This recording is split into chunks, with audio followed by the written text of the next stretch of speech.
विरुद्ध पुढे पुढे येऊ नका महिला मंडळ, इकडे कुठे येतात, थोडं थोडं मागे सरका.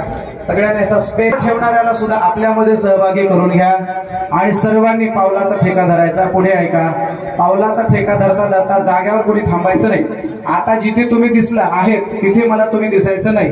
पाऊल खेळता खेळता सासूबाईने पाऊल खेळत खेळत सुनबाईकडे जायचं, सुनबाईने पाऊल खेळत खेळत सासूबाईकडे यायचं.